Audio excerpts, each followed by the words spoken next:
Welcome to R1 news. ఉద్యోగుల పక్షాన ఆమరణ నిరాహార దీక్ష చేస్తున్న అశోక్ సార్ ఈ విషయం తెలంగాణలో అందరికీ తెలిసిన విషయమే.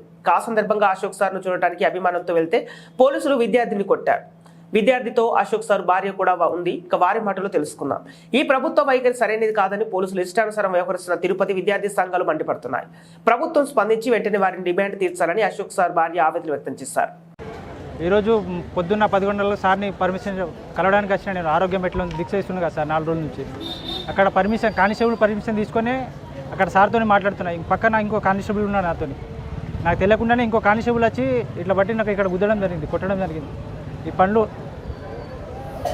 పళ్ళు మొత్తం ఊడిపోయింది. ఆల్రెడీ మొత్తం బ్లడ్ వచ్చింది. అసలు ఎందుకు కొట్టింది నాకు అర్థమైతలేదు. ఆల్రెడీ పర్మిషన్ తీసుకున్నా, పక్కన కానిస్టేబుల్ ఉన్నాడు, సార్తో మాట్లాడుతూనే ఉన్నా. సారు కానిస్టేబుల్ ముగ్గురమే ఉన్నాం. ఆయన సడన్గా వచ్చి నన్ను కొట్టడం జరిగింది. అసలు ఎందుకు కొట్టడం నాకు రీజన్ కావాలి. అసలు సార్ ఎందుకు చేస్తుండు నిరాదేస్తారు? 4 రోజుల నుంచి నిరాదేస్తుండు. సార్ ఎందుకు చేస్తుండు? ఉద్యోగాలు వస్తాయనే కదా, ఉద్యోగాల సంఖ్యలు పెంచండి. కాంగ్రెస్ ప్రభుత్వం అన్నది మేము మేనిఫెస్టోలో ఏ విధంగా పెట్టామో ఆ విధంగానే జాబ్ క్యాలెండర్, గ్రూప్ 1 పోస్టులు పెంచుతాం, గ్రూప్ 2 పోస్టులు పెంచుతాం, గ్రూప్ 3 పోస్టులు పెంచుతాం. ఏమవుతుంది? పెంచడానికి ఏమవుతుంది? గ్రూప్ 1 పోస్టులు ఒక 700 పెంచండి, గ్రూప్ 2 పోస్టులు ఒక 2000 పెంచండి, గ్రూప్ 3 ఒక 3000 పెంచండి. ముందుగా టెట్ పెట్టి తర్వాత డిఎస్ ఇవ్వండి. వాళ్ళు అడుగుతున్నారు ఏంది, డిమాండ్ ఏంది? మెగా డిఎస్ ఇవ్వండి అని అంటున్నారు. మెగా డిఎస్ పెట్టండి. ఒకసారి 11,000 జాబ్లు ఏమి సరిపోతాయి? ముందుగా టెట్ పెట్టి తర్వాత డిఎస్ పెట్టండి. కానిస్టేబుల్ అది సరైనది కాదు కొట్టడం. అసలు నేను పర్మిషన్ తీసుకుని అక్కడ మాట్లాడుతున్నాను, ఆయన నాకు తెలియకుండానే వచ్చి కొట్టడం జరిగింది.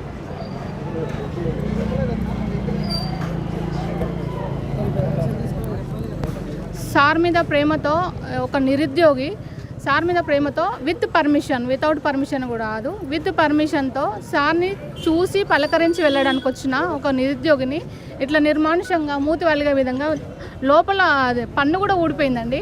ఈ విధంగా దుర్మార్గంగా పోలీసులు వ్యవహరిస్తున్నారు. లోపలికి ఎవరు కనీసం ఈవెన్ నన్ను కూడా ఒక 10 నిమిషాలు నిలబెట్టించి చూడనీక లోపలికి పంపిస్తున్నారు. ఒక అటెండర్ని కూడా ఉండనియట్లేరు. అసలు ఈ గవర్నమెంట్ ఏమనుకుంటుందో అర్థం కావట్లేదు. ఈ విధంగానే మనుషుల మీద ఈ విధంగానే మీరు పైచాచికంగా ఇట్లా కొట్టడం మీరు చేసుకుంటారండి? ఇదేనా పోలీస్ డిపార్ట్మెంట్? ఈ విధంగానే చేస్తారా? మనుషుల మీద మీరు ట్రీట్మెంట్ ఇలాగానే ఇస్తారా? లోపల ఖైదీలకి ఈ విధంగానే కొడతారా? తను ఏం లేదండి, ముందర కూర్చొని మాట్లాడుతున్నారు. ఎందుకు వచ్చి కొట్టినో అర్థం కావట్లేదు. ఇదే ఫ్రెండ్లీ పోలీస్ అంటే ఇదే, ఇలా కొట్టడమే.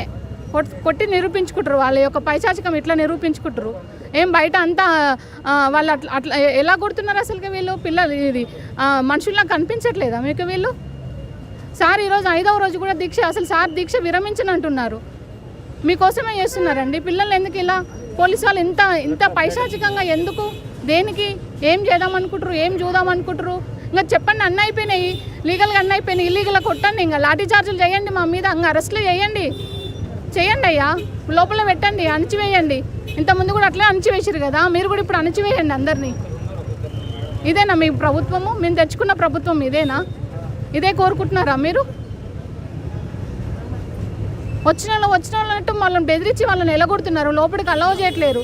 అభిమానం కొద్ది వచ్చిన వాళ్ళని కూడా, లీడర్లను కూడా, పెద్ద వాళ్ళని కూడా ఎవరిని కూడా లోపలికి రానియట్లేరు. ఏం చేద్దాం అనుకుంటున్నారు? అశోక్ సార్ని మాకు చెప్పాలి. మీరేమనుకుంటున్నారు? సార్కి ఏమైనా అయ్యిందాక చూద్దాం అనుకుంటున్నారా? అట్లనే చూడండి, ఉంటారంట. ఏం చేస్తారో చెయ్యండి, ఉండండి, అట్లనే నిమ్మకు నీరెత్తినట్టు ఉండండి. గవర్నమెంట్ మేము చేసేది మేము కూడా చేస్తాము. కొట్టడం ఏందండి? నాకు అర్థం కాదు. బాబు పన్ను ఇరిగిపోయింది, ఇంకోళ్ళు రావద్దనా? ఇదేనా? నన్ను కూడా అలౌ చేయట్లేరు. ఈ విధంగా ఉంది గవర్నమెంట్ యొక్క విషయం.